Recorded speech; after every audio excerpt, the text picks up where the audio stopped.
Hey, what's up, guys? Want to welcome you back to another episode of the Black and Mild podcast.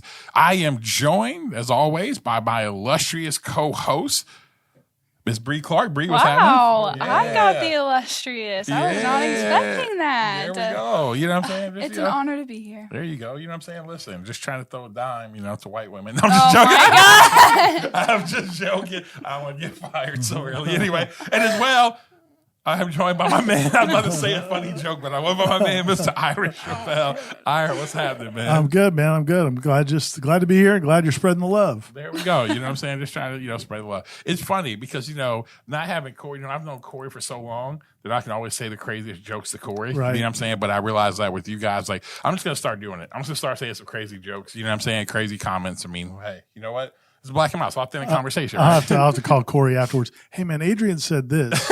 How is do I that respond? okay? Yeah, is that okay? How do I respond back? Corey, just in case you're listening, we don't miss you and you're ugly. All right, no.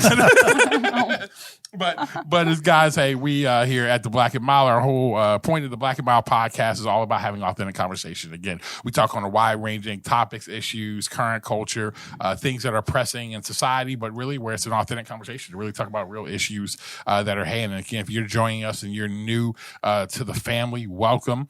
Again, this kind of came about with me and Ira. It's kind of the history of the Black and Mild came about. Me and Ira used to always have conversations over whether if it was out at basketball practice at Florida State and he was watching it and I was out there and we just started talking about anything from hip hop to culture things, and then we were like, man, we should just sit and get on a podcast one day, and then we finally made it happen. And so we're in season 2 of this, and so we are really excited about it. And so as we guys know, man, again, one thing you can help us with the podcast is give us a review, 5 stars only here, write us a review. And so, but one thing we'll do, we'll read your reviews when they come up. We'll actually read them. So Bree, I think, don't we have a review to read today? Yes, we do. And guys, the username's on Apple Podcasts.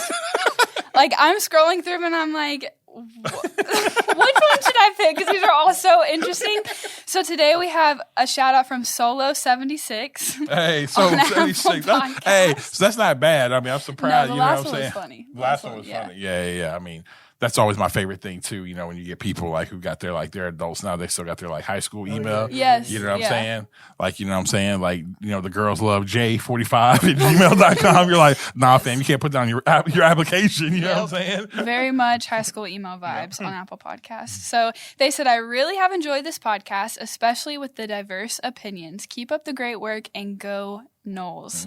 Thank you so much for leaving us a review. There we go. We appreciate that. Shout out again. What's this? Solo76. Solo76. We appreciate that. And again, we're just here for the people. Make sure you give a review. We would love to read the reviews. Again, no 1 stars. Again, take that somewhere else. Take that to a Florida Gator podcast, whatever you want to do there, and doing that. Well, at this time, guys, if you're new, again, we have one of our favorite parts of the podcast. It is called Air It Out.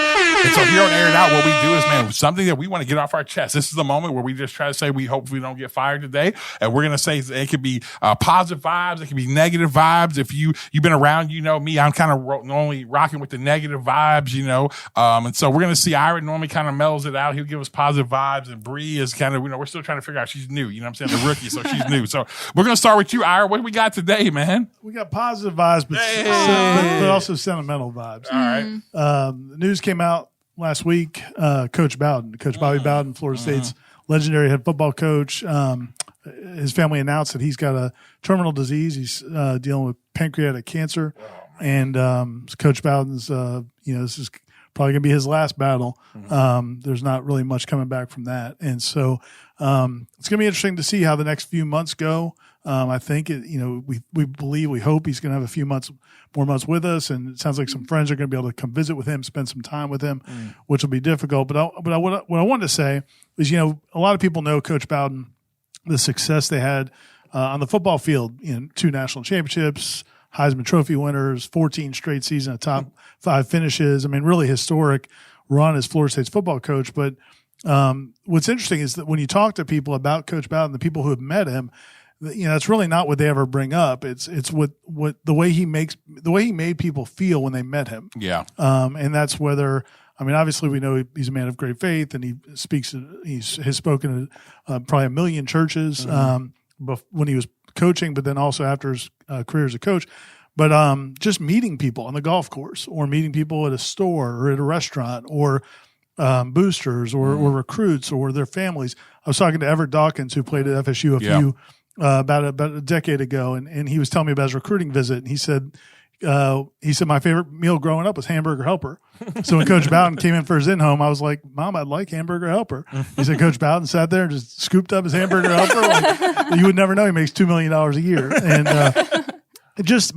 but you talk to people, and what they always say is that he made them feel like they were special. And for that moment of time, he made people feel like they were the most important person in the world.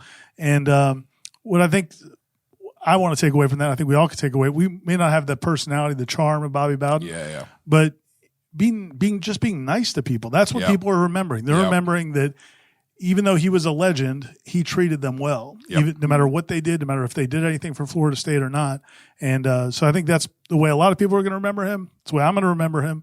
And I just want to give a shout out to Coach Bowden. Yeah, man, I think, Coach Bowden, again, legend. And he always, you're 100% right. He's made people, it makes people feel incredible. And I think, when you actually talk to, like you said, all of his players, that's what they talk about. They just talk about the idea of just how we help them, these young men, how to be men and to grow into that. And I think that's one of the things that, wins, losses, those things, wins come and go, but the idea of the impact that you make, and that's what all those guys talk about. And so, I heard somebody say it best, the impact will be measured by how many people actually show up at your funeral. And so I can't imagine where they're actually going to try to do this. It's probably going to have to be at Doak Campbell Stadium. Yeah. For, who will come in and be a part of this. And so again, our prayers are up for the Bowden family. Cause again, I know it's going to be, Coach has lived a full life, he's lived a full life. His faith's a huge part of him. And so again, I know that, there's some hope, but there's also sadness of, him being absent in body. And so again, our prayers are with them. So that being said, Bree, what do you got today? So last week I was in Key West, and where's this story go? And I took a jet ski tour, and the group, there was probably like 12, 15 people on the tour, and they have tours going throughout the day, and they have some guides and people who are there to help make sure that you're safe and can help you if something were to happen. They know CPR, all that good stuff. But the guides and the people who are there who can support you medically if you need it, they only get paid, or they mostly get paid through tips. And so they make usually about like $300 to $500 depending on the tip per person per jet ski, and not $500 per jet ski, but adding up. And they told us before we went on that the 12 to 15 group right before us had a super good time. And there was someone who, they were wasted and they were like, tips on me, everyone's on me. And then they left nothing. They walked away. They made nothing. So these guys were out there like 3.5 hours with all these people. So guys, don't do that. Don't be that person. Don't do that. Leave tip. Like you could just see on their faces whenever the next group came, they're like, this has been like, it ruined their day. Like we just did all that and we really didn't get anything from it, kind of thing. It was awful. Dude, first of all, let me back up though. You're in Key West, right? Here's the first thing about Key West. I don't care what anybody tells me. Key West is literally the great value version of like New Orleans. Like to me, like dude, Key It really is. It's like Key West is just like everybody. Man, you gotta go to the Keys. I'm like, for what? I've been there a few times. Okay, Key West is raggedy. It's I don't care. Look, people can be mad at me. Key West is raggedy. Like, hey, listen, prove me wrong. Every time I've gone to Key West, I'm like, this is where everybody flies all the way down here to the end of Florida. It's got its little thing to it, but it's got a little vibe. But no, man, it's not. I can see where you're coming from. Yeah, I think the vibe it has is that the variant of COVID started down there. Like that's the vibe of it. I thought whenever I was planning the trip, I'd never been to Key West, but I've been to every other key. The sunset's nice. Did you do the sunset? It is beautiful. It is beautiful. But in my head, I'm like, I'm going to have a nice, What are you, a 15-year-old girl, Ira? On the sunset. Are you putting on your Instagram feed, dude? I got my kids, my wife. That's fine. You know what? That's fine. But I'm not going to spend $1,000. Let's go see the sunset. Nah, fam. I'm good. Fair. But see, I'm thinking, I'm going to have a nice, relaxing beach trip. And then I get there and I was like, this is nothing that I expected it was going to be. It's I not really your tropical like the beach. paradise. It's not Hawaii like how the other keys are at all. And I was expecting it to be that way, and I was like, wow, there's not even a beach.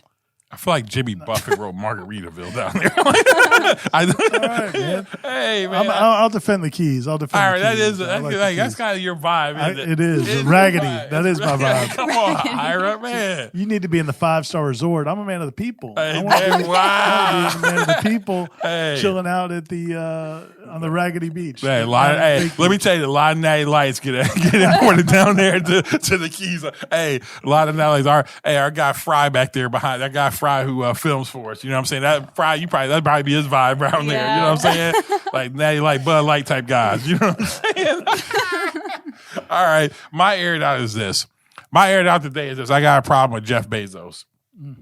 Here's my problem with Jeff. I'm negative vibes today.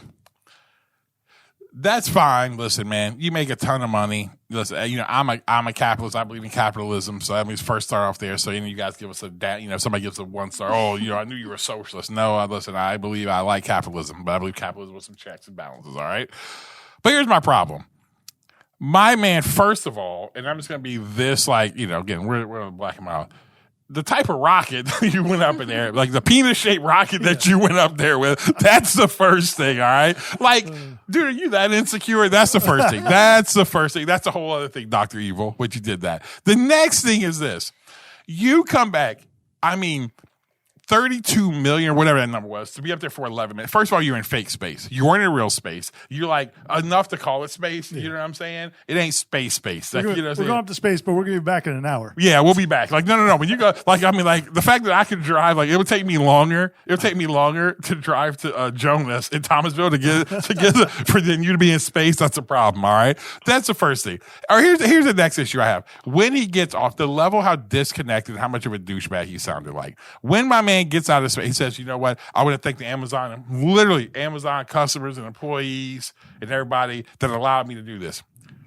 If you know what they actually do and how they treat their warehouse workers. So pretty much what you just say, yeah. For all you peasants, I appreciate you guys letting me live this super wealthy guy thing to go to space on your back. And then to make your conscience feel better, you gave $100 million to 2 of your friends. One of your friends is, Van Jones, who's and then I forgot the other guy gave to you. Do whatever you want to do with it to cleanse your conscience after you just literally went to space.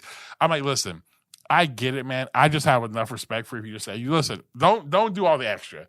Just say at the end of the day, yeah, I got a bunch of money. This is what I'm going to do. And y'all pay for it. Just be that guy. Don't then after come on, I'm going to get my guy. Then on top of that, Van Jones. You know what I would do if I was Van Jones? I'd take that $100 million and start figuring a way to get, what do you call those things? Oh my gosh, union. Start figuring a way to get the union going for people at Amazon. You know what I'm saying? Turn his money. Jeff Bezos, come on, man. Listen, I get it. You make more money than anybody's ever lived on this planet. It's fun, but don't be that guy. Like seriously, like I was thinking when you were talking about thanking the employees. I remember what the first newspaper I worked at. We had the press room where the people that work in the press room, the mail room, they insert the ads in the paper. Yep. These people are, it is, really unskilled labor. So they're not making any money, maybe minimum wage, maybe a little bit more than minimum wage. And the newspaper had a really good year. And this was, I guess, in like the mid 90s, and the economy is doing pretty well. And so the publisher of the newspaper called the whole staff down into the press room, and he wanted to let everybody know how good the year was. He's like, I just want to let everybody know, thanks to your hard work, we cleared over $1 million in profits this year at the newspaper. And these people in the mailroom, I wasn't making any money either. I was my first job out of school. I was making $15,000 or something. But these people were making less than me. And the faces were just like, why are you telling us this? Like, this doesn't make us feel any better. You cleared $1 million. Yeah, we cleared $1 million. You're like, that's where I think sometimes guys become, and I tell you, you become so disconnected from reality. And that's why, again, in some of the consulting work I do, one of the biggest things, I'm constantly reminding CEOs of is like, are there CEOs, are there people in the room who you're making decisions for? Are they actually in a room and do they actually have a voice for the decisions you're making? Because yes, there's a part of leadership you have, but like, do they really want that? You know what I'm saying? That's why, we start having conversations. That's why it's fun to me. It's like having meetings. I tell people, I've got friends of mine who sit there and, you have all these like woke white women who sit in a room and talk about what do people of color who are oppressed need. I'm like, can you actually bring somebody black or somebody who's in the people group that's oppressed in the room? Yeah. But I think it's just these guys, and I think people just get so disconnected from reality that it leads to them now just kind of going up there, and it's just not a real thing. And I think it's just a slap in the face for all these people, who just work incredibly hard. I mean, these people who, again, they've had to survive and go through stuff with COVID, and now you're like, hey, one of the biggest transfer of wealth in modern history happened during COVID. And so what do? You decide to find space. And then what makes it, then this is what I can't stand too. All right, this is your industry too. How the media like fawns over it. I'm like, fam, dudes went to the moon 60 years ago, right? We had no idea how that was going to go, right? And now we're like, oh, look at what he did. What? We've been doing this forever. To go to fake space? Like, what are we doing? And I just think it drives, look at how he's like, look at him. He's such a this, and this is for exploration. I'm like, what are we talking about? A rich dude getting on there. And then on top of that, I don't know if you saw the other old dude that was in there with him. There's an old dude that was on there, and Buddy's like, they had to check off to be able to go. Buddy's like, he couldn't even hit the microphone. I'm like, what are we doing, man? We had this 82-year-old dude in there. I'm like, come on, man. Barney Fife's gonna die in space. We can't have that happen. Anyway, Jeff Bezos, listen, man, don't do that again. Come on, listen. I know you got all the money. I know you probably will never hear this podcast, but that was very much so. That was my aired out, man. I don't like that. I don't like when people, especially when he got off and again, just what he said. Literally, I'm gonna take the Amazon employees and everybody else. You're like, dude, that was a real douchebag move. So anyway, well, guys, hey, we are excited today. We have a special guest that's going to be joining us. And again, we're going to be talking about a wide range of topics. A good friend of ours, a guy by the name of Eric Eggers. So check out this interview with Eric. Welcome back. We have a special guest today who Adrian mentioned last segment. Eric Eggers is a guy who I have known for a long time. I know you guys are getting to know him, but it feels like Eric and Adrian, you guys are running the same circles forever. Eric is a huge FSU basketball fan. He's also active in the community. He also was on the radio in Tallahassee for a long time. That's where I first knew him, from doing mornings on local news talk radio. And then also he's a huge FSU basketball fan. He's written some stories for us at warchant.com, which were really insightful and good. And he also, one of the reasons we want to bring him on the podcast is for the work he does outside of the public light, which is he and his wife, Katie, who's a professor at Florida State, are foster parents. And it's something I didn't know that much about. And so the more I've talked to Eric about it over the years, it's something that's kind of intrigued me and made me think that maybe that's something I want to do at some point down the road. And Eric's kind of cheerleading that effort. So we'll see. But we still have, I don't think we're at the point where we're ready for that. But it's been interesting to hear his journey and the impact he and his wife have had on kids that are in the foster system, helping them get back out of the foster system, get back to their families.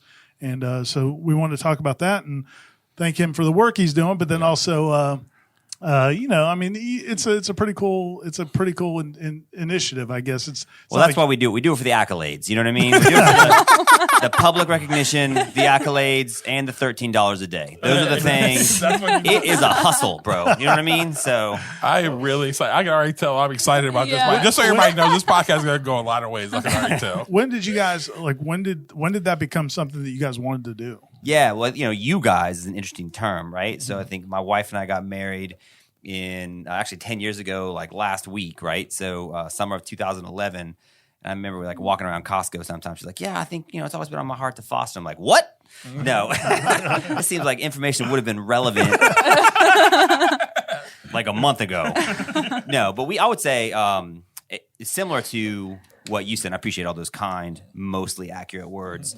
But look, I think you get into fostering, you get into the idea of taking random children and investing in their lives and being open to people that you didn't want in your life to be in your life because you see other people do it, right? And it kind of normalizes it. So we went to church with a couple who he was a professor and she was a stay-at-home mom. And I think they had 5 kids they'd adopted from foster care and they were fostering another little boy.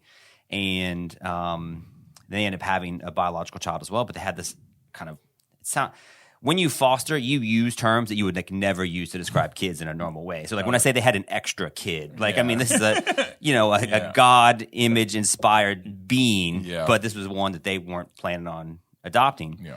And so my wife and I, we didn't have any kids at the time, and she said, "Hey, why don't we sort of get to know this little boy? He's about 2. His name's Eddie, and we'll kind of just get to hang out with him. And they don't want to adopt him. Like maybe we could adopt him." And I'm like, "Look, you're a professor. I've got a battery of elite test scores. I think we owe it to the world, you know what I mean, to have like actual biological children." So this adopting thing, I'm not sure about, but we'll take a look at it. And so Eddie ended up going to live with his, we hung out with him, got to know him, and then he sort of ended up going to live with his grandparents or his grandmother up in a different state. But through that process, it becomes like a thing you're like more open to, and okay, this isn't like super weird, right? It doesn't have to be homeschool parents that make their own clothes out of curtains that are doing this kind of thing. Like it could be a normal thing.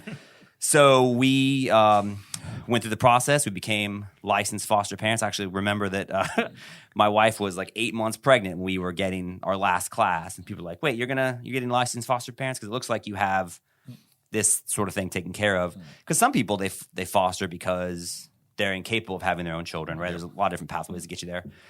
And so all that to say, we became licensed foster parents. We had our son, Elijah, and Elijah was 6 months old. And, I was working a bunch of different jobs, and he was quite colicky. In fact, like Elijah was like 4 months old. I don't know how it goes. Maybe you guys' kids are like awesome. Like not only was my kid like not awesome, I was not awesome at dealing with my not awesome kid, right? Like my wife sat me down at 4 months. She goes, "You need to do a better job." And so we worked on it. But so what's crazy is then we get this call about this newborn kid who was a half sibling of the foster kid we had previously. Wow. And my wife, Kate, was like, "What do you think?" And I was like, "I think it makes absolutely no sense, right? Like, I'm working till 10 o'clock at night. You've already told me, like, I'm not doing a good job. This is hard.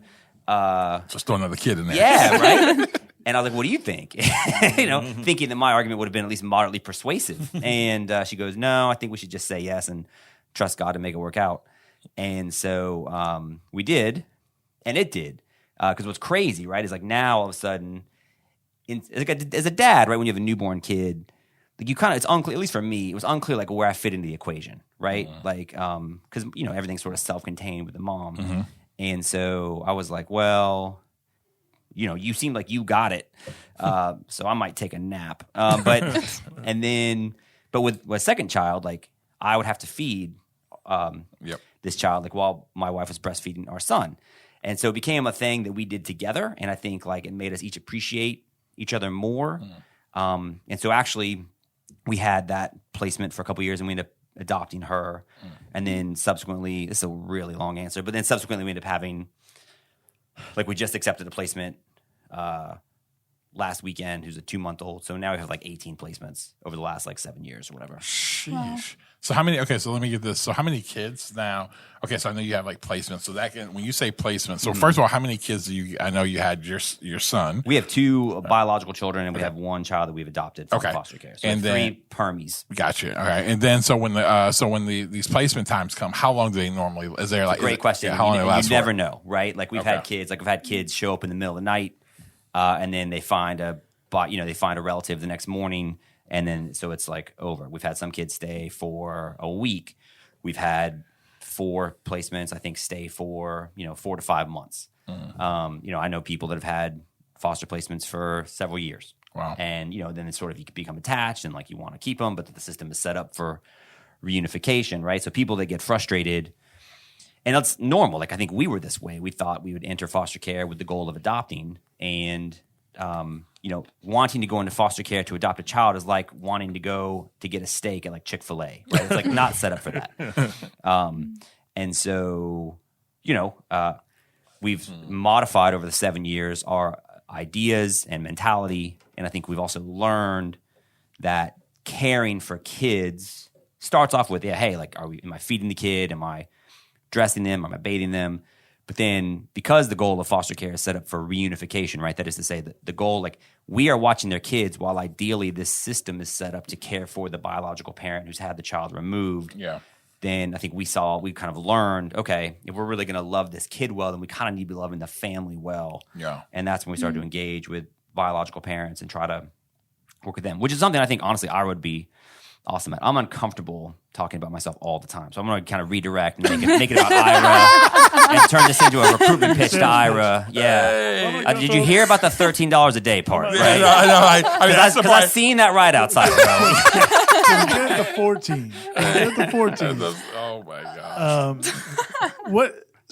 But to me, that would be such a hard part emotionally because you bring a child into your house and you know that they're having a tough time, and then how do you you want to pour into them and give them everything and make their world better, but rationalizing that with also wanting them to be with their family, but knowing that may be a tough situation.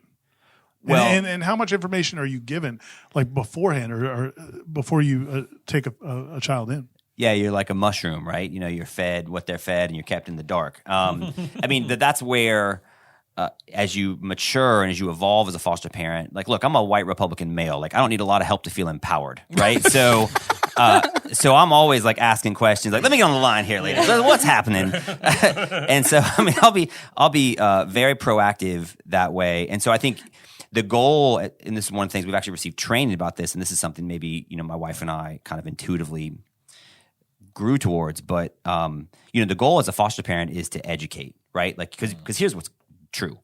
Let's say you have a placement for 6 months, right? You, a child that lives in your home for 6 months, you might have 3 different case managers for that. That child may have 3 different case managers on that case. So more, right, as the $13 a day parent than the person making $25,000 a year as a case manager because they've moved on, they've taken different jobs, and there's a lot of turnover, right? Yeah. It's a difficult job, pay's not great, a lot of challenges there.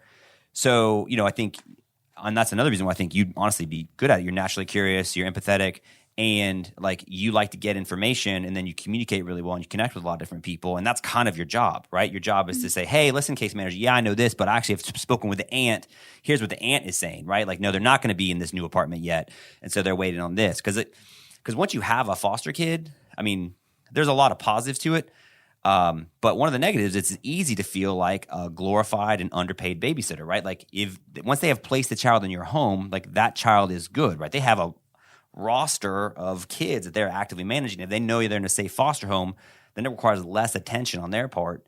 And so, sort of the inertia and the momentum is just, hey, man, it's going to take however long it's going to take. And so I think, we're pretty active about talking to different people, talking to different stakeholders, talking to relatives, and just making sure everybody understands and communicates, including judges, right? Including lawyers, and just because here's the reality, they all have 20, 25 cases they're dealing with. You got one kid. So you are the subject matter expert on that case. And so it's what I tell myself to rationalize my overly empowered behavior. There you go. So do they typically place a kid in your home until they're able to reunite them with their parents, or what is that? Yeah, it's a great question. Usually, yes, right? So the goal, there's different laws and things. So the goal is always to get them in with a relative if they can, right? A relative caregiver. But many families are not capable or not interested in caring for a relative.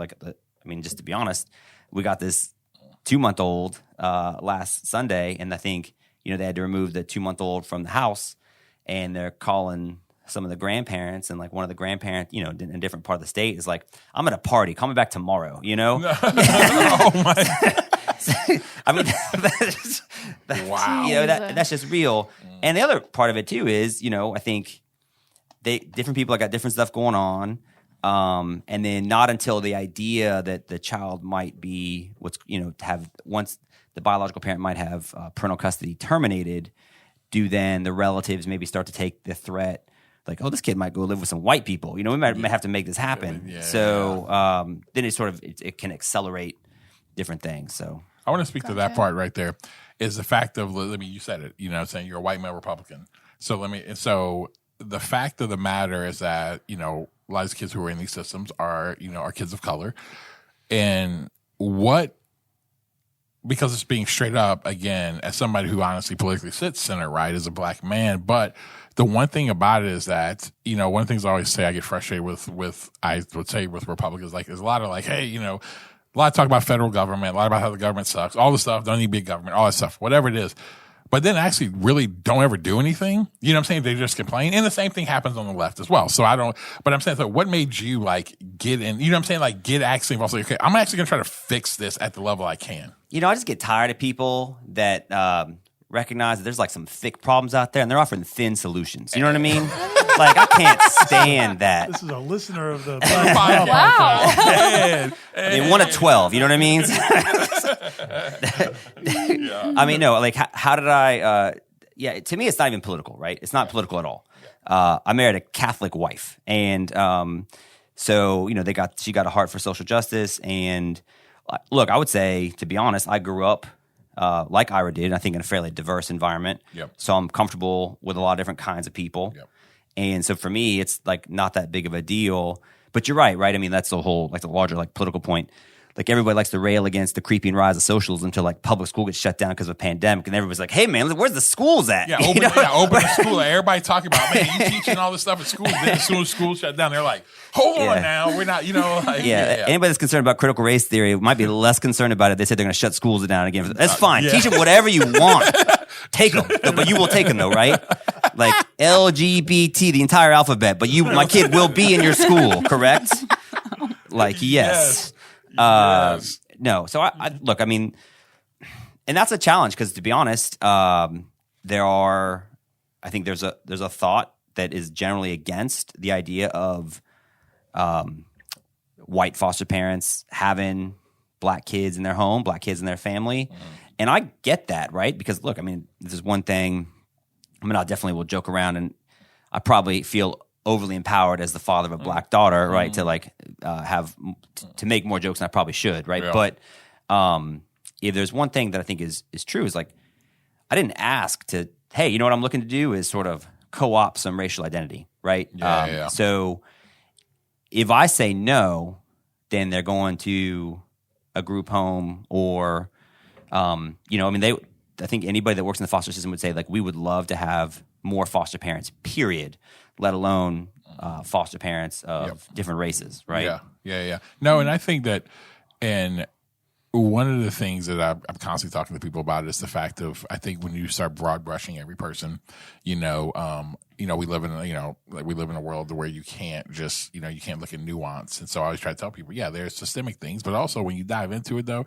it's like, that's why, I get heat because I won't walk in and just call every white male a white supremacist. I'm like, I don't even know him. And plus here's the other thing too, where do we go from there? You know what I'm saying? That's like, I'm like, what's the next part of the conversation if I walk in? But I think you're a white supremacist. I'm like, well, hey, my name is Chuck. Nice to meet you. You know what I'm saying? I mean, you're a lot bigger than me. So I'd be like, you're right, sir. Please, but I do think you nuance it out to say, but I do, what I want to say is the fact of what you just said. Okay, hey, these kids can go in group home, which we know many times that's not great for them, or the fact to take them. For me, as a black man, I'm like, like at the end of the day, I'm like, those kids are in a safe home, a safe place, where they're actually getting stuff. I'm like, it's a good thing. And I think this is where the conversation actually goes to, where when people start dealing up in these political spheres that don't deal in real life, at the end of the day, these are human beings that you're dealing with. And so I don't care who takes them in. As long as they're taking them in, they're going to care for them, treat them well, treat them with incredible, with incredible nurturing, empathy, whatever. Like, I don't care what color you are, because you know what? The truth be told is, like, they're in a tough spot right now.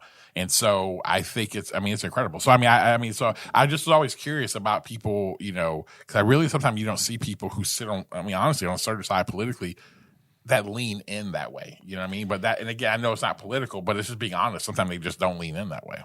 Like, I'll give you a great example. I think we all have a lot more in common than we want to give ourselves credit for, Like, your guy over there, Derek Hayes, right? Yeah. So, my mother-in-law and her husband, they live on a golf course in Columbus, Ohio, right? Mm-hmm. And we go to DCC, and so Derek Hayes preached at I think it was like the Thanksgiving service or whatever it was, like last fall. And I got this like 73-year-old.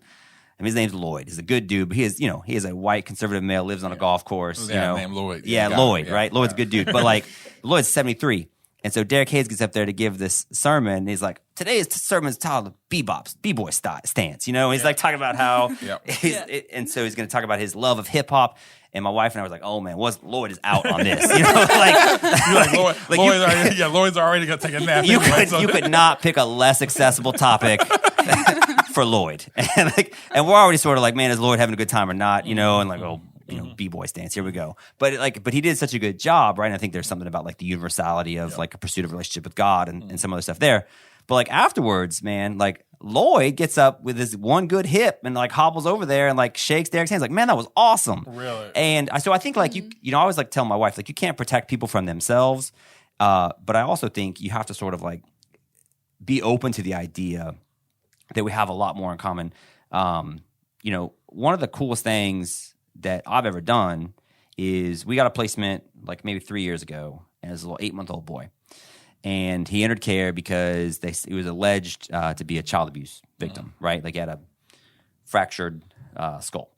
And so we go to get him, and he'd been with another foster family temporarily.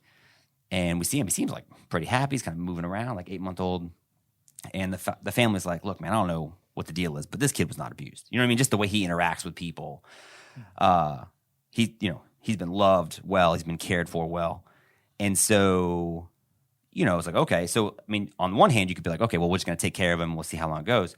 But then I'm like, and this is where, I think your instincts, and I think anybody who kind of cares about people would be like, so there's a mom somewhere, you know what I mean, who's got her kid taken from her, and maybe like not for the best reason. Now, there's lots of different laws and things that gets into, and to be honest, like part of the issue with the mom was that she'd been at work, and so she couldn't necessarily say what happened to the child, right? And the way the laws are written, if an abuse or an alleged abuse happens and you can't say what happened, then like that's not good for you. You know what I mean? I think that, and I'm again not a lawyer and I don't want to say things that are wrong.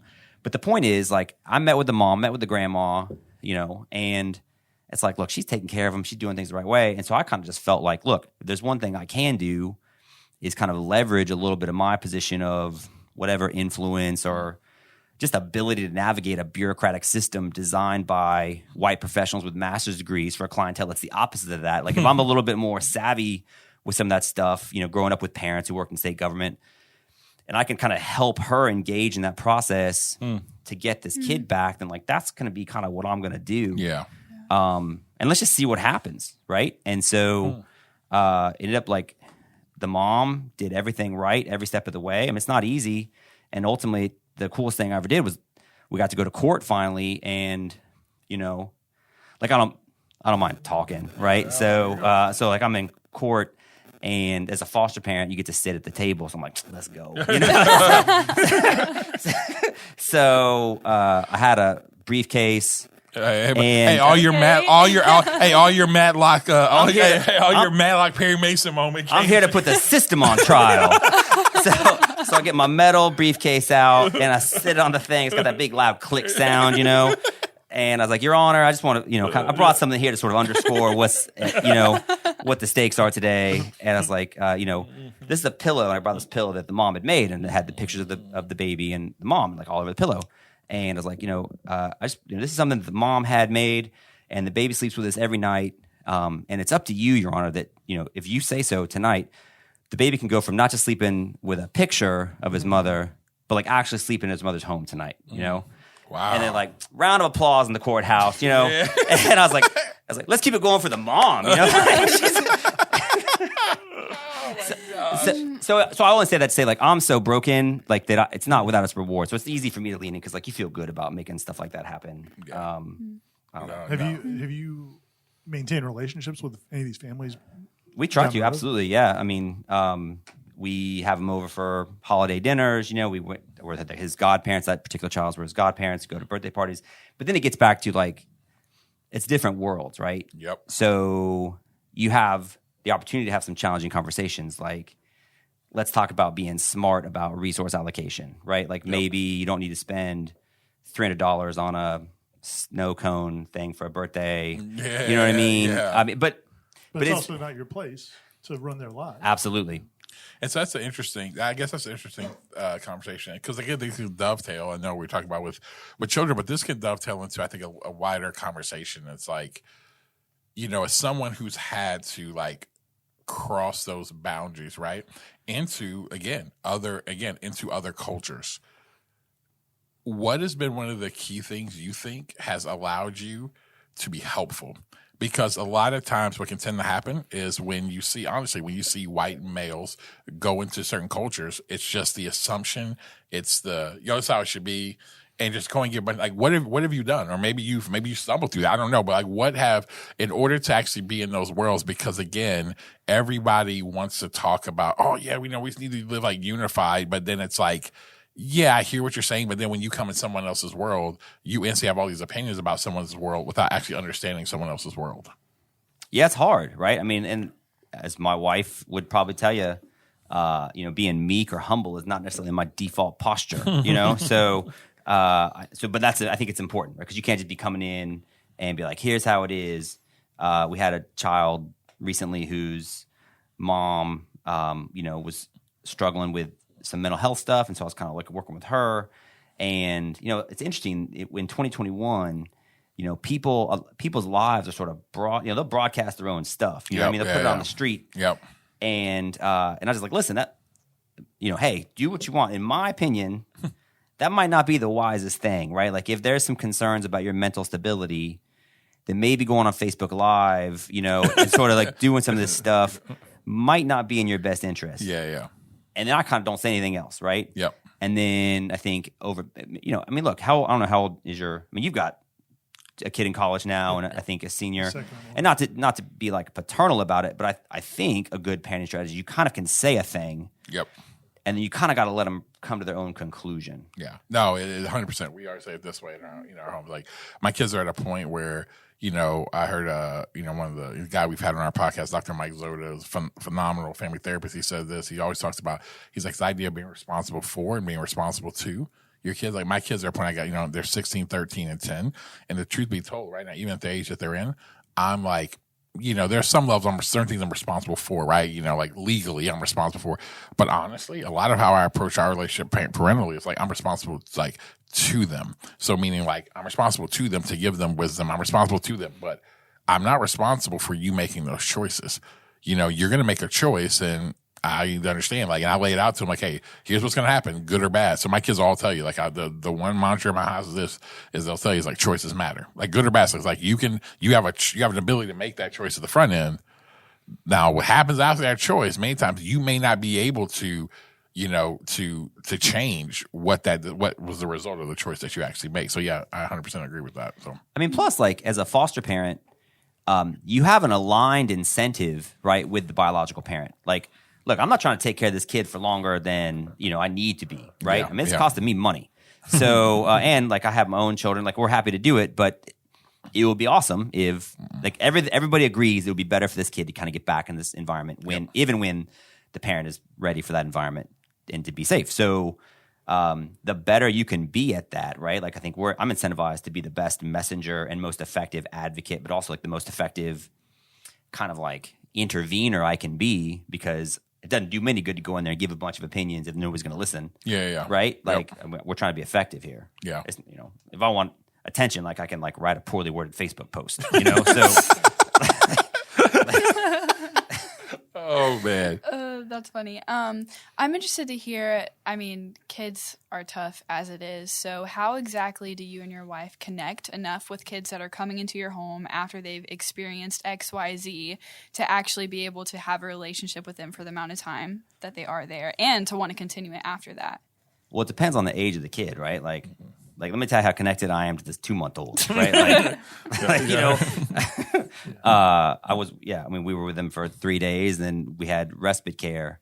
I would say, honestly, that somebody else asked me that too. Like, hey, have you ever, it was like a church person, she's like, have you ever had a foster kid that was old enough that you could kind of share the gospel with them? Mm-hmm. And I would say the only kid that I had that was old enough was like the 7-year-old. And let me tell you what I was not trying to share with that kid was the gospel. Like very poorly behaved. I was like, bro, I got something for you, but it ain't Jesus. I got the, I might would say it.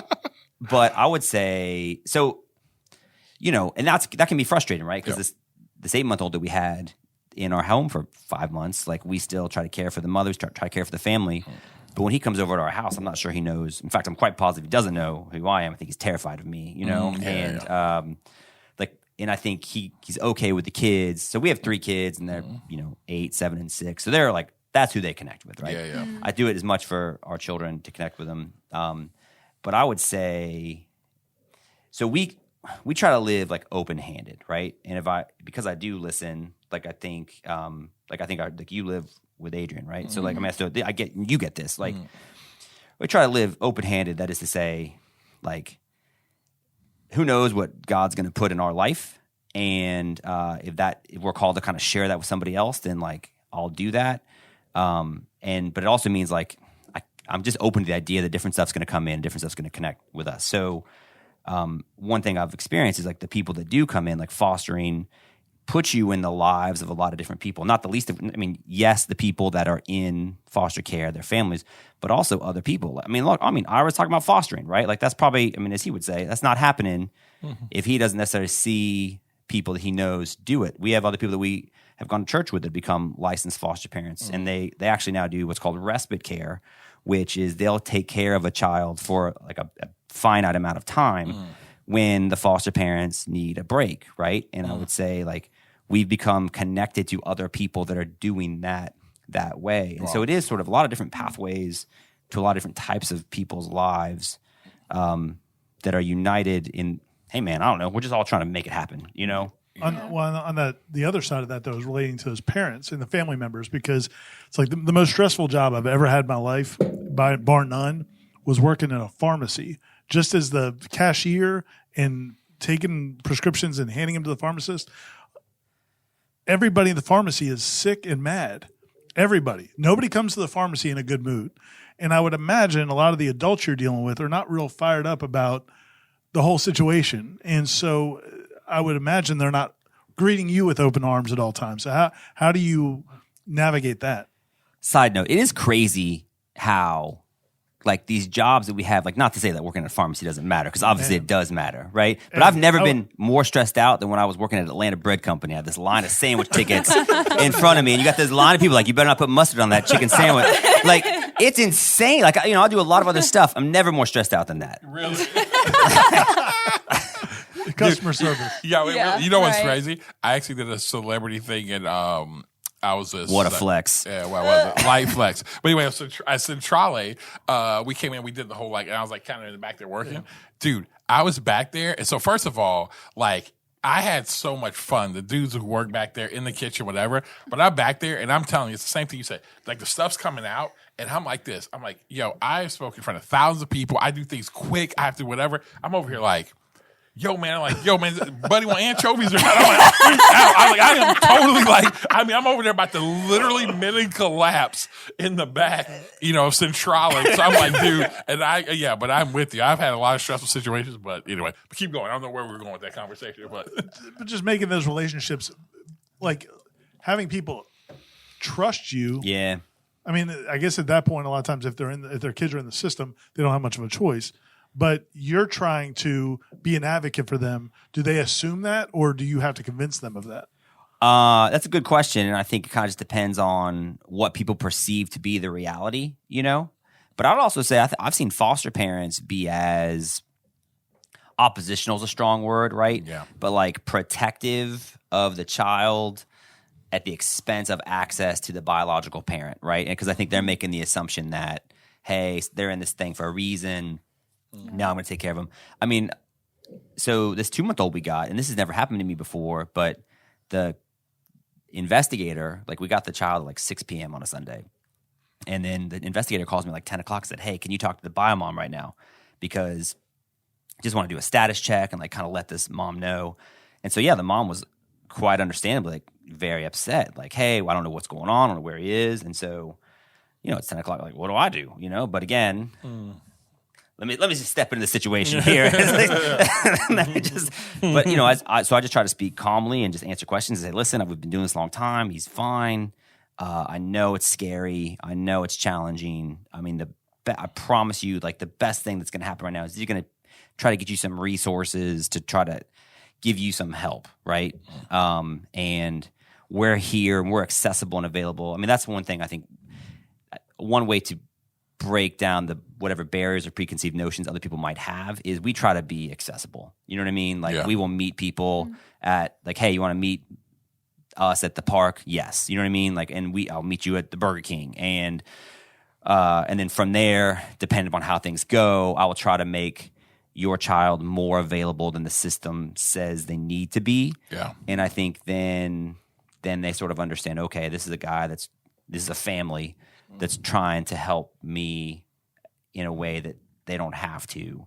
And I think that generally has been effective in terms of just like helping them understand where we're coming from. Yeah. Let me ask you this: with a lot of your, again, because kind of doing a little bit of research, you've done a lot of different things. You know what I'm saying? Like literally, you've done a lot of different things. So how is that I even think, from a interaction with other people, parenting standpoint, whatever, how has that helped you? You know what I mean? Because again, it's like you've had a lot of different pathways or whatever. How has that actually helped you? It's like going 7 to 10 from 3 at Temple. Once you do it one time, you just kind of feel good about. Hey, man, listen, dude. Wow, you know what's funny about that? So what these all three talking about again? I'll never forget that game too. We're playing at Temple, and the first thing is this in that game, dude. First of all, legendary coach John Chaney was my favorite on the sideline. Because the level of the stuff he said to his players, like he could not coach today. Like I'm hearing him say stuff. John Calipari agrees with you. Yeah. Oh, yeah. Right? John Calipari, he didn't want that smoke. So that's one thing. The second thing is I'll never forget that game. The basketball they had, there were these certain type of basketball I would shoot the fire, but they're like NBA balls. So they're so slick. And so the difference with these basketball, NBA ball, the once like you get enough sweat on it, whatever, the ball will start to stick. But when you first get an NBA ball, it's real slippery. This ball was like, it wasn't an NBA ball, so even like it just was slick the whole time. So I could not handle that ball to save my life. So literally, everybody's like, "Man, you really shot the ball." I'm like, "Yeah," because if I put the ball on the floor more than 2 or 3 dribbles, I'm gonna lose it. And so I just got to making shots, and I will never forget them playing against Temple, their zone, because that zone, it felt like I'm like, dude, there's no way there's 5 players out here. There has to be 7. Like I feel like they snuck a couple dudes on the floor playing that. Anyway, that's a whole side note. Again, but my you red. had 7 out of 10 threes. 7 out of 3. All right, I shot. That. I did look that setup. I knew he made a lot. I watched that game, and I remember he made a lot of threes. I also remember we lost. Yeah, and but that was normal. I tell people I was like in the John the Baptist days. We were preparing the way. We prepared the way for the coming. With Leonard Hamilton, dude, we were straight in the dark ages. Oh my God! Oh yeah. Anyway, so let's transition. I know we've talked a lot about this. Let's transition stuff to let's talk because you're a big Florida State basketball fan, and so so you've been around. You have been around. So you have to be excited about the current state of Florida State basketball right now. I am excited about the current state of Florida State basketball. I mean, I was probably tired of me texting him about like my concerns about the current roster makeup, because I don't know if we're gonna have enough ball handlers and and shooters. I mean, I don't know. I mean, I know Caleb Mills is very good. Let me just say this: Caleb Mills. Yeah, I watched him the last week. Yeah, he's the closest thing we ain't had to Tony Douglas in a long time. His ability, he can flat out score the basketball at a elite clip. So this is my thing though, right? Like, I mean, when has Florida State been the best in terms of like success in March that it's ever been? It's when we have, I think, a defense-minded but like legitimate distributor at point guard, right? Okay. So like with Trent Forrest and or CJ Walker, and you obviously got some talent on the wings. And so the Tony Douglas stuff, I guess, makes me a little bit nervous. Yep. I mean, I think I know Leonard likes having guys like that. Like I was in Durham in the game that, I was in the game when we got hosed, right, on the Rain to Tilly game, and then I was there when they ended up kind of winning. But like seeing Leonard like come down and point at this like little spot, and like Tony Douglas comes and makes a 3 from like right that spot. Like Leonard knows what he's doing, right? Yeah. But I do think I just wonder about. I mean, I know we run a totally different offensive system and all that stuff now, but I do wonder about the lack of a true pass first point guard and the impact that will have on the offense. But like, this is not my area of expertise, right? No, I would tell you this. No, and it's a legit thing, but I think you'll see a difference. And again, I know that this may have to jump to like, a War Chant basketball, podcast, but I would tell you, again, what it is this group they're good. I think you'll see a difference in Ray Evans, because I think what you'll see in Ray Evans this year is that with this group, he is literally like, he is a for him, he's a guy who doesn't really care. I mean, he's literally has gotten to a place where, from a team standpoint. Hey, you know who you should be looking to right now is that guy. When you talk about Ray Evans, you know what I mean? When you start talking about Raekwon Evans, sell it to him, bro. Hey, Ira, man, hey. I was off. Then I jumped on the bandwagon, wrote a nice feature about my guy. You did. And then he kind of jumped. Yeah, no, then he but here's kinda- the thing. Let's be real. Let's be real. Ray Evans, I mean, and it was rightfully so. Great kid, but rightfully so. I mean, there was time he was. There's moments that he was terrible. You know what I'm saying? Like, that's why I tell people, I serve as a character coach. I love him. But I also will say, I'm a basketball guy too. I can say, this guy was good. This guy wasn't good. This guy's been good. But I think, what you'll see, what you can't change with this group is with the experience you have. I mean, I've been watching, something about playing for you, Anthony Polite. One thing about this, I've been watching him. He's, normal Polite, he can guard, he can shoot the ball. I mean, but him scoring right now, I mean, he is just playing, working at an elite clip. You're seeing all these young guys come on. And then you're so I mean, the players they got coming in are just they're just getting more and more talented. I mean, when you got John Butler, who's 7 feet out there just shooting the ball, it's just a whole different ball game. Look, if Polite can become a dynamic, penetrating guard that can finish the rim and then also shoot, and he obviously plays really good defense, right? I know we're just taking this totally. Yeah, you're good. You're good. But no, if I think Anthony Polite could be, and then if Wilkes can keep shooting at a super high clip, I mean, experience. I guess that's what I get a little bit nervous about. Look, is it way better than, Nigel Dixon and Justin Mott, and those guys? Absolutely, right? Dude, yes. So, I mean, I remember seeing Nigel Dixon get out of the back of Delvon Arrington's hatchback one time. So, I mean, this is that guy, people who are we talking about? We're talking about a guy who was 6'10". When he came to Florida State, he was 420 pounds.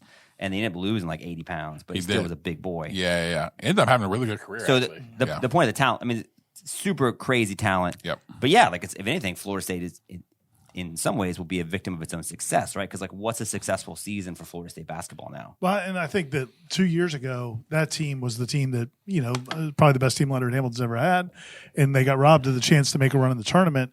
Then you have last year, and there was so much excitement about Scotty Barnes, and they had some big wins.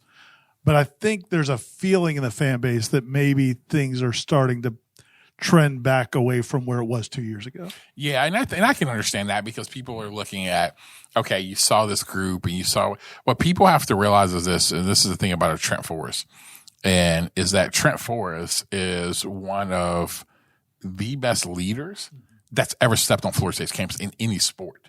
And that's the thing. The kid's always been a winner. Yeah. I've known Trent since he was in 7th grade. He won in middle school. He won 2 or 3 state championships. He won the Nike EYBL. He's just a winner. And that that translates, you know what I'm saying? It's really interesting you say that because, you're talking about the one worry, and I've said this, that I have with this group is because they have such momentum, the level of talent they get now is so high. But you really look at this team's success has all been on the realities of that. They've had your 4-year. Eric just texted me about that. Your 4-year got it. But what's really interesting is that the kid that they end up offering came out, Trey Donaldson. So Trey Donaldson was at Florida High. Trey Donaldson. So they just offered Trey Donaldson, and let me tell you about him. Trey Donaldson. I was literally having these conversations. I won't go through which coaches I've had this conversation. I'm like, yeah, because Trey trains in our gym, does stuff like that. I said I would offer this kid a year ago, and they're like, "Well, really?" I'm like, "Because he just wins." Yeah, he's that kid. He's this type of kid, and that's what they need to keep, because one thing that it is a hard thing when you're now all of a sudden, people don't the level of talent that they turn away now. Players who don't fit who they are, they turn away. You know what I mean? That people don't realize, they're in the running for the big kid who ended up going to the kid went back to Illinois. The kid, Musa, who ended up going to, anybody's coming out. We're in the running for it now. Before it'd be maybe we sneak in there. And so now it's just turned into a whole different animal now. Which, to your point though, I mean, if you're Leonard, it's got to be super frustrating for what you just said. Really, guys? Look, we went to we won the ACC and we went to the Sweet 16 last year, and now y'all are complaining. You're not wholehearted in your embrace of this. Of what we're worried about. We're gonna get there. I'm like, don't forget. Listen, Mike Krzyzewski's about to retire. I want you to do this. Go actually look and see how many times, how many championships K's won. He's incredibly successful. But how many championships, how many Final Fours? I mean, he's been coaching forever. And it's not like the man was showing up at the Final Four. He wasn't doing Coach Bowden. You know what I'm saying? Where you're in a top 5 for 14 years. I mean, it's a hard thing to do to crack that. But I think these guys are, they're getting closer and closer to being able to do it. And so, Well, I just love that we act entitled now as a fan base. Like, come on, guys. Like, what the heck? Like, if we lose in the second round of the NCAA tournament, we'll act disappointed when we went however many years without an NCAA appearance. I mean, I think it's cool. I think it's a cool part of your story that you experienced that, and now you get to sort of help pour into the program. And I mean, you, as much as anybody, can appreciate like the rise. Like the John the Baptist stuff is legit. dude, no, it's 100%. Listen, people don't realize the Civic Center used to suck. The fact of how we win there now is unbelievable. We literally, our inside thing, we used to call it the coffin. We literally called it the coffin because it was cold, dark, and nothing good came out of it. We just like, what I'm saying? Like, we're like, this is the coffin. Like, we literally called it the coffin. We like, our team loved playing on the road. We hated, those ugly seats. I don't know if you remember playing North Carolina when they were redoing it. Were you at that game? We played North Carolina where they were redoing the Civic Center, and there was a hole in the side of the building. And we literally had to wear blankets on the sideline because it was literally in the middle of, it was like in January. It was 40 degrees outside. There's dust everywhere. It was like, I could not, if I could sum up Florida State basketball during my career here, that game was it, where you're like, you're just like, you can't get right. Like, you know what I'm saying? Like, you're just like, you just can't get right. And Coach Robinson's like, oh, I'm the one with the recruiting problem, right? Like, you got a hole in your building, Dude. and I'm over here, like, getting in trouble. People need to give, and again, we'll move on. People need to give Ham credit for that. Because I'm like, listen, guys, the fact that the level of talent we got here with the crap, even our basketball training facility, it is one of the most, it's a worse designed. Like, Dave Hart did some good stuff. But that basketball training facility was one of the worst things he ever spent money on. I mean, I'm like, I'm not the smartest. Like, listen, man, I'm not the smartest guy on the planet for sure. But I'm like, I knew this was a bad idea the way we designed it. When it first opened up, I had just gotten here, and I remember talking to somebody on the staff, and I was like, "Well, you guys got this great new building," and I won't name who said it, but they were like, "Well, whoever designed it was not a basketball coach." Yeah, yeah, it's like it's a pretty building, but not real efficient. Yeah, go ahead. Well, I was going to ask you. So one of the things that you do, Eric, is, and this is not necessarily just totally out of the goodness of your heart, a very profitable venture. You do a lot of tutoring and working with young people who are preparing for SAT, ACT, and I've reached out to you for help with one of my kids as well. What's it been like interacting with so many? I don't know, 15 to 18. Like, what's that range? And what are you seeing from the youth? Bree is usually our voice of the young people. The voice of the people right now. The voice of the people. What's been your take in just dealing with those kids? What kind of things did they tell you about? Because I know that, man, the parents are man, we got to get that score up. We got to do this. We got to do this. What do you hear from the high school students for themselves? So first of all, if I need to resend that invoice to you for that one time with your kid, I'm happy to do it. Do. So I think it was lost in the mail. lost. It happens. It happens. So no, I'm interested. I'm sure Bree can speak to this as well. But like, what's crazy to me is the number of kids that I see that are in counseling. Like, I don't know if that was a real thing when I was, in school 20 years ago. I don't remember it being a thing, and I don't think it's shocking, right? I mean, we all carry around like anxiety and inducing devices on the regular, but so that's sort of surprising to me. It's just like the amount of pressure these kids are under. Like, if they're seeing me, then obviously they have an engaged parent, or at least the parent that's got expectations is willing to throw some resources behind their expectations, right? Yeah. That doesn't necessarily mean that the parents' expectations are the kids' expectations, right, or the kids' desires, but it can be quite challenging. The other thing that's crazy to me, and this sort of just happened, it's happened in the last couple years, is the way that the kids say how political their high school experience is. Like, how divided they are in high school over what their political preferences are, and like it varies by club, right, as you might expect. So like, if you are, like, I have this one girl I tutored who was a Christian, but I guess her chorus environment was not that. So everybody thought she was like this kind of weird, like, hey, everybody gives her a cross like all the time. Like, here you go. Here you go. Oh my God. That is so funny. It's like, we're like, in the no, house. I get it, guys. Yeah. We're in the house collecting these. Like, you know what I mean? Like snow globes or something. Oh, no. And then the flip side, right? Like, if you are more of a progressive, but you are at a school or in a socioeconomic environment where it's much more conservative and people are flying different flags or whatever else it is, and that like, I know how divided we are politically as a society, but it's surprising to me to see how much it has trickled down to the high school level. I mean, did you experience that at all? No, that's really interesting. I've never heard that point before, but it makes complete sense. It makes complete sense that it's like that. Why do you think so? I think because if you think about the American context culturally, there's been such a huge shift and what is appealing to people who are younger. So before you had like culture Christianity, so people are going to church or doing whatever their parents did, and it's starting to shift a little bit. So it just makes sense. And in America has so many, like you have a lot of Christian schools, that kind of stuff. So it kind of sets it up to where anybody who's still going to stick to this model, there's going to be this clear divide between us who've looked at the model and say, no, I don't really agree with that. I don't believe in that, especially if it's something that they're getting from their parents and it's more popular, to look over at the people who are still doing that, like, we don't really connect. So I can see why that's starting to. Yeah, it definitely seems like it's probably to some degree, and we've talked about this in the past about different styles of parenting, different generations, and how active parents are in their kids' lives now. And then now so they're bringing all the stuff we see the adults we see in the from just the bickering and the partisan politics and all that in the. We see it in the media. Those people go home at night, and they're preaching to their kids, and they're involved in their kids' lives. So it makes sense that a lot of times the kids. I mean, I've seen it back to when my kids were in elementary school. I mean, I remember my kids. My youngest in elementary school. I think when Trump was running for president the first time, there was, they would come home with things they were hearing other kids talking about in sixth grade. And I guess that happened when we were young, but I don't remember it as much. Yeah. And so I definitely could see that kind of the partisan politics and things like with kids that sometimes don't have any idea what they're hearing.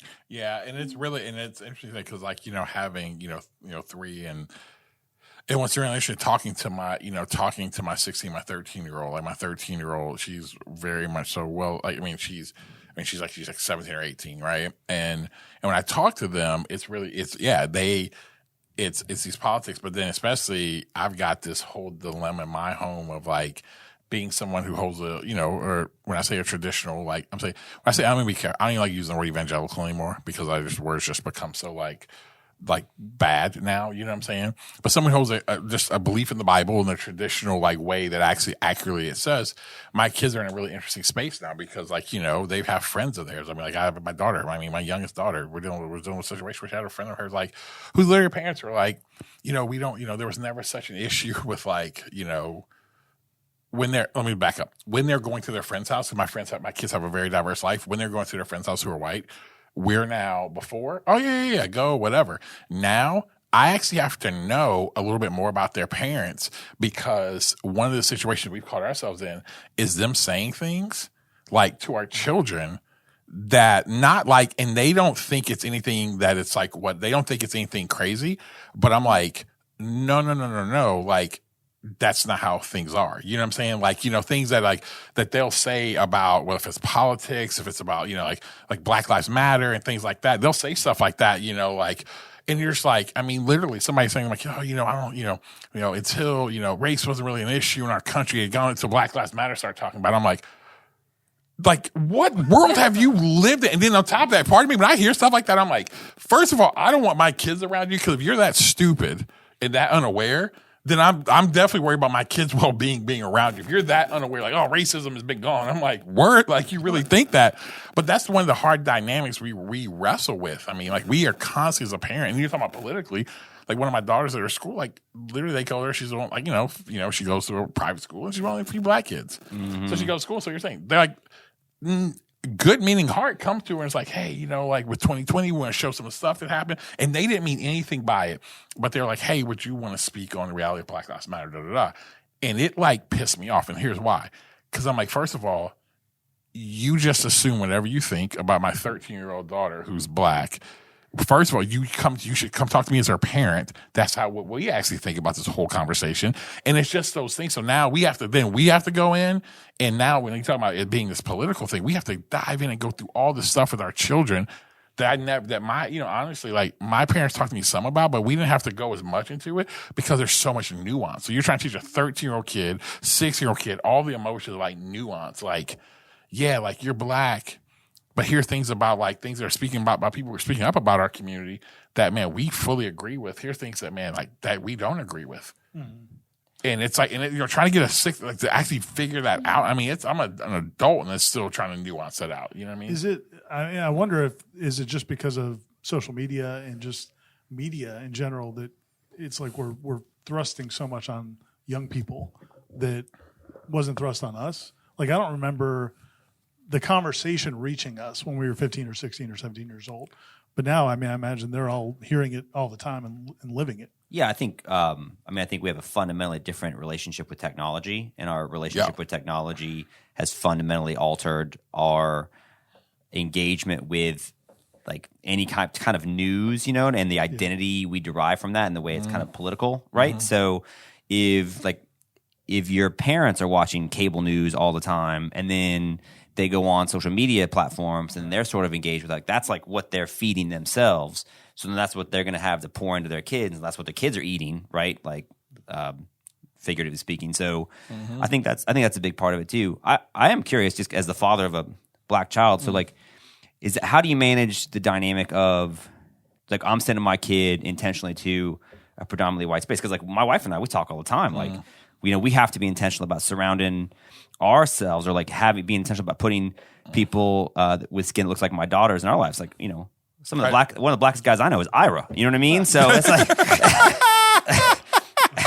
you might want to expand your horizon. Right. My man screening his porch. It was a Chappelle come up with a decade. So like we have to do better. And so we're working on that. No, and that's a very good question, because I think one of the things we always have to wrestle with, and this is some of the things I tell people, that when you talk about empathy and leading in with empathy, is that it is a very, like, as a parent of, as a parent of 3 black children, and who we really live within our very diverse spaces, right? That's why we build as diverse spaces. Man, like, it's hard, because what we have to do is we have to make sure that they are surrounded. So, like, with my daughters, like what they do with dance. So my wife has built this super diverse dance studio. And so in building a super diverse dance studio, they get it. They get kids from all different walks of life, and they get it there, right? And versus my son plays basketball. So he's going to be, honestly, he's going to be around more people who are like him, who look like him, whatever. And so that's where we literally have to be very active. And people are like, well, they should just want to be around whoever. I'm like, no. I was like, you don't realize it's so much in the ethos. I want my kids to understand, like, here's a great example of this. My wife took heat because she has worked really hard, incredibly diverse dance studio. It's got a reputation, by the way, of being incredibly diverse. It's on our radar as far as like something we're going to utilize to engage, to be intentional about cultivating a diverse space. Oh, well, yeah, I appreciate that. And it's like, and so she works really hard at that. But let me tell you this. She has some really good up and coming, like my daughter's age, like really talented, like, again, African-American dancers. Now, here's what happens.